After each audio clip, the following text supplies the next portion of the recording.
June 1944, Normandy, France. German reconnaissance aircraft flew over Allied positions near the village of Brest. Luftwaffe pilots photographed what appeared to be a massive armored buildup, hundreds of tanks, artillery pieces, and supply depots staged for a major offensive. German intelligence analyzed the photographs and concluded that the Allies were preparing to attack Brest with overwhelming force. Wehrmacht commanders reinforced the Brest garrison, pulling troops and armor from other sectors. The buildup was fake.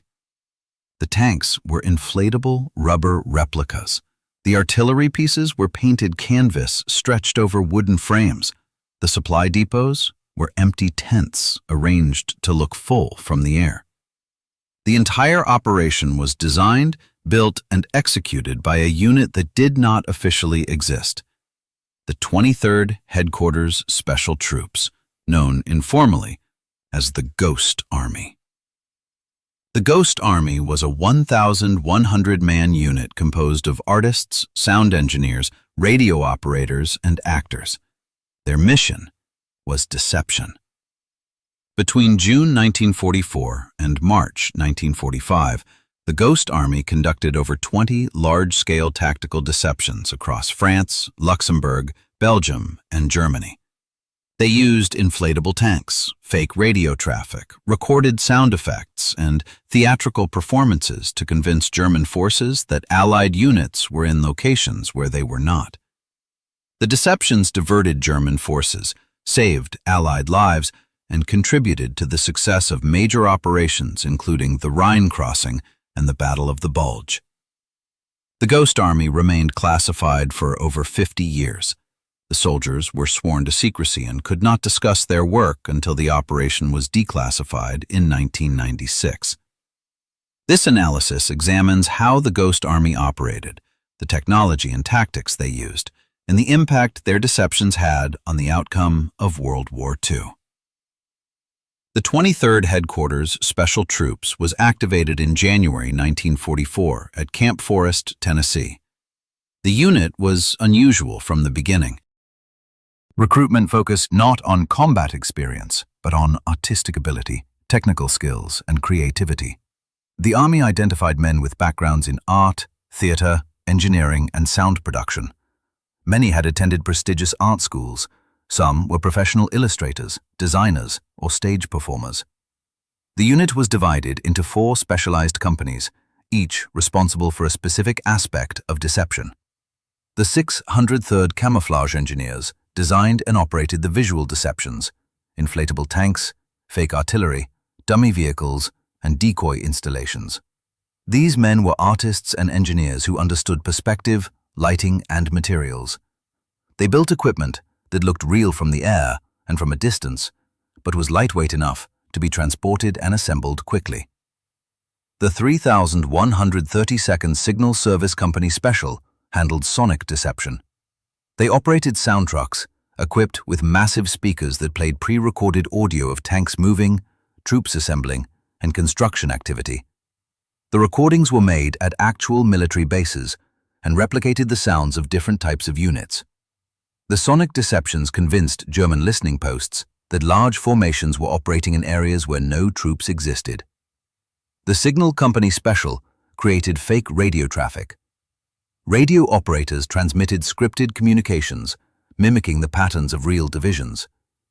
German intelligence monitored Allied radio frequencies and used traffic analysis to estimate the size and location of units.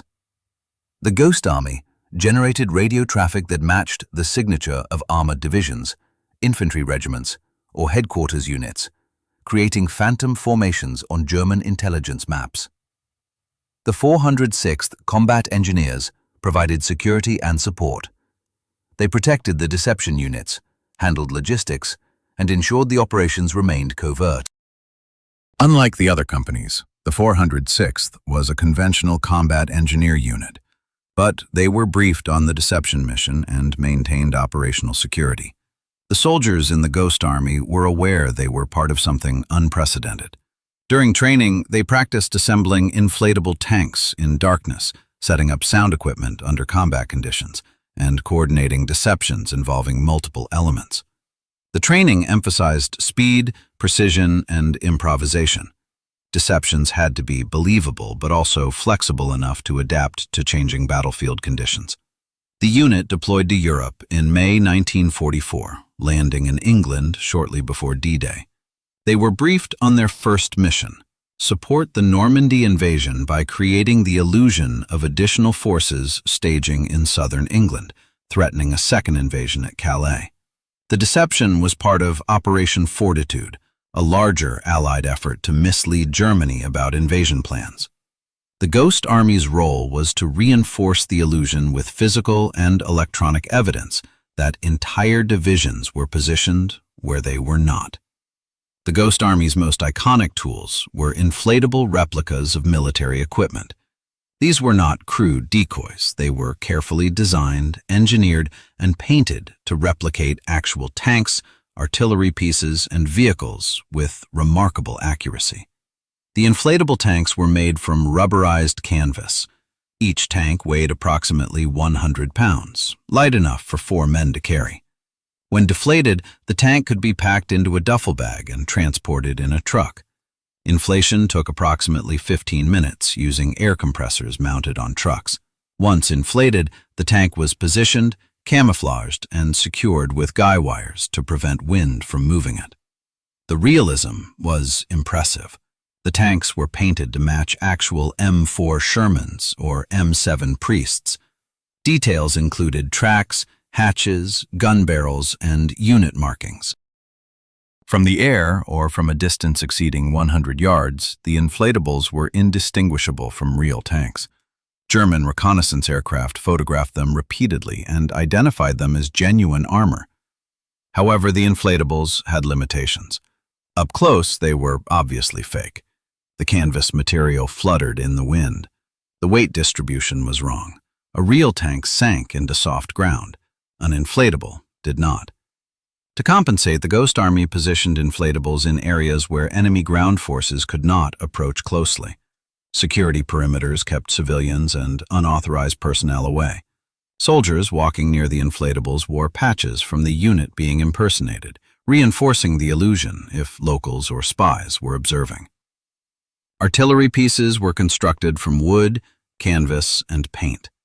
These were not inflatable but collapsible frameworks covered with painted fabric. The structures replicated 155mm howitzers or anti-aircraft guns. Assembly required 30 to 60 minutes.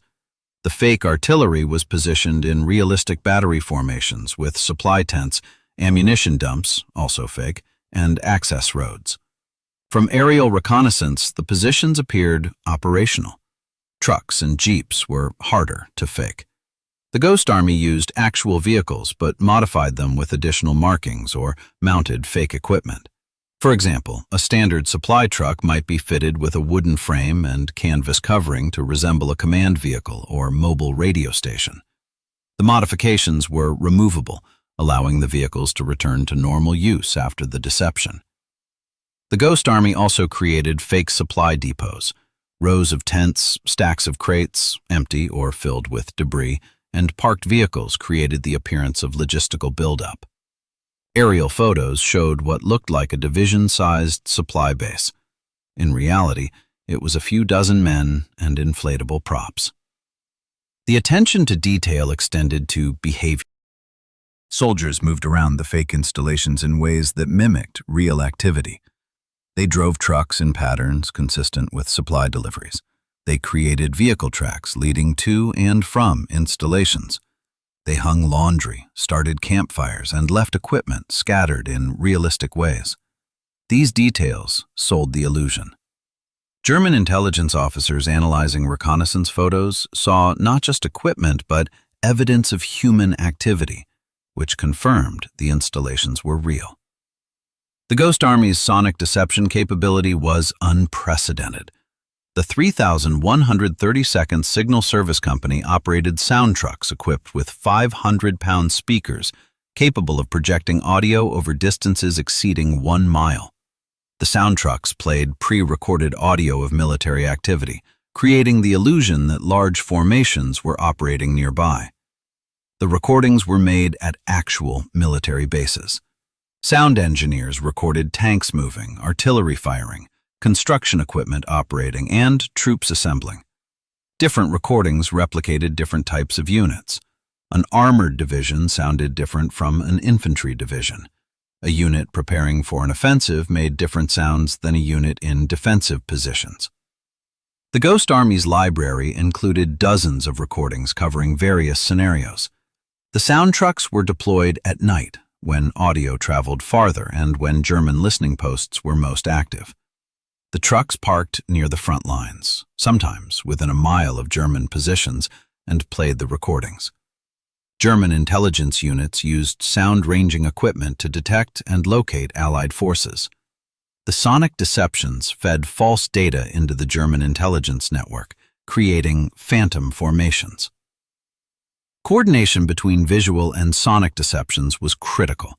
If the Ghost Army positioned inflatable tanks in a forest, the sound trucks played recordings of tanks moving through woods. If fake artillery was set up near a village, the sound trucks played construction sounds and voice recordings of soldiers shouting commands. The multi-sensory deception reinforced the illusion. One of the most effective sonic deceptions occurred during the Battle of the Bulge in December 1944. The Ghost Army was tasked with covering the movement of the U.S. 4th Armored Division from one sector to another. As the real division withdrew and repositioned, the Ghost Army moved into the vacated positions with inflatables and sound trucks.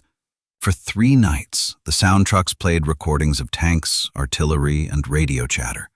German forces believed the 4th Armored was still in position. When the Germans launched an attack, they found empty positions. The real 4th Armored was 50 miles away, striking German flanks.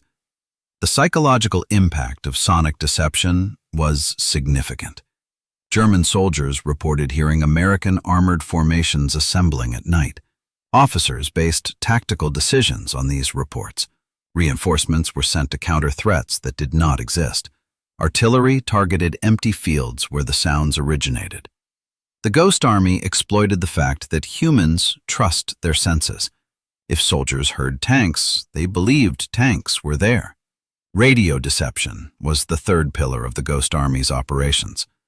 The Signal Company Special transmitted fake radio traffic that mimicked the communication patterns of real Allied divisions.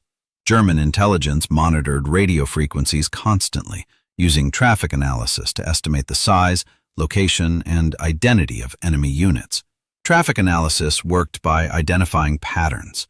A division headquarters generated a specific volume of radio traffic with distinct call signs and encryption methods. Radio operators in the Ghost Army studied these patterns and replicated them. They transmitted messages using the call signs of units they were impersonating, sent at times consistent with normal operations, and used encryption keys appropriate to the fake unit. The content of the transmissions was carefully scripted. Messages referenced supply requests, troop movements, and coordination with adjacent units. The messages contained enough authentic detail to be believable, but avoided revealing operational information that would expose the deception. For example, a fake message might request ammunition resupply for a tank battalion, including plausible quantities and delivery times, without specifying an actual operation. German intelligence officers monitoring the traffic saw what appeared to be a functioning division. The radio signature placed the division at a specific location. The content of the messages suggested the division was preparing for operations. Combined with aerial reconnaissance showing tanks and artillery at that location, the inflatables, the intelligence picture appeared complete and accurate. Radio deception required coordination with actual units. If the Ghost Army was impersonating the 6th Armored Division, the real 6th Armored had to maintain radio silence or operate on different frequencies. Coordination was handled at higher headquarters levels to ensure the deception did not interfere with real operations. One of the most successful radio deceptions occurred during Operation Viersen, the Allied crossing of the Rhine River in March 1945. The Ghost Army impersonated the U.S. 30th and 79th Infantry Divisions, creating the illusion that these divisions were preparing to cross the Rhine at a location 10 miles south of the actual crossing site. For 2 weeks, the Ghost Army transmitted radio traffic, positioned inflatables, and played sound recordings. German forces reinforced the fake crossing area with troops and artillery. When the real divisions crossed the Rhine at the actual site, German defenses were weaker and casualties were reduced. The Ghost Army's first major operation in France began in June 1944, shortly after D-Day. The mission was to support the breakout from Normandy by creating the illusion that the U.S. 2nd Armored Division was positioned near the coast, threatening a secondary landing. The deception drew German reinforcements away from the actual breakout route. The operation involved all elements of the Ghost Army. Inflatable tanks were positioned in fields visible from German observation posts. Sound trucks played recordings of armored formations. Radio operators transmitted fake traffic. The deception lasted 5 days. German intelligence reported a major armored buildup near the coast. Wehrmacht commanders held reserves in position to counter the perceived threat. When the real breakout occurred inland, German forces were caught off balance. In August 1944, the Ghost Army supported the liberation of Brest. The mission was to simulate the presence of the U.S. 6th Armored Division south of the city, threatening a flanking attack. German forces defending Brest had limited reserves and could not defend all approaches. The deception forced them to spread their forces thinner. The real attack came from a different direction, and Brest fell with fewer Allied casualties than expected. Operation Bettemberg in September 1944 was one of the Ghost Army's most complex deceptions. The mission was to cover the withdrawal of the U.S. 83rd Infantry Division from the front lines near Luxembourg. As the 83rd pulled back for rest and refitting, the Ghost Army moved in. They set up inflatable artillery, played sound recordings of infantry activity, and transmitted radio traffic. For 10 days, German forces believed the 83rd was still in position. When the Germans probed the sector, they found only a skeleton force of actual troops, supported by the Ghost Army's illusions. The deceptions were not without risk. The Ghost Army operated close to the front lines, sometimes within range of German artillery. If German forces launched a ground attack, the Ghost Army had minimal combat capability. Security depended on maintaining the illusion and on support from nearby combat units. Several times, German patrols approached fake installations. The Ghost Army had contingency plans. If enemy forces got too close, they deflated inflatables, loaded equipment onto trucks, and evacuated. One close call occurred in October 1944 near the German border. A German patrol infiltrated Allied lines and approached a Ghost Army position. Soldiers from the 406th Combat Engineers engaged the patrol, driving them back before they could discover the fake tanks. The incident highlighted the danger the Ghost Army faced. They were not combat troops, but their mission placed them in combat zones. The Battle of the Bulge, Germany's last major offensive in the West, tested the Ghost Army's capabilities. In December 1944, German forces launched a surprise attack through the Ardennes forest, creating a bulge in Allied lines. The attack threatened to split Allied forces and recapture the port of Antwerp. The Ghost Army was deployed to support the Allied response. Their mission was to cover the movement of real divisions being rushed to the front. As units like the 4th Armored Division and the 101st Airborne moved into combat, the Ghost Army created deceptions in the sectors they had vacated, preventing German forces from exploiting the gaps. One operation involved simulating the presence of the 75th Infantry Division along the Meuse River. The Ghost Army set up inflatable artillery and transmitted radio traffic suggesting the division was holding defensive positions. German reconnaissance reported the presence of the 75th. German commanders believed the Meuse was heavily defended and did not attempt to cross in that sector. In reality, the defenses were minimal. The Ghost Army's deception bought time for real reinforcements to arrive. Another operation supported Patton's Third Army as it pivoted north to relieve Bastogne.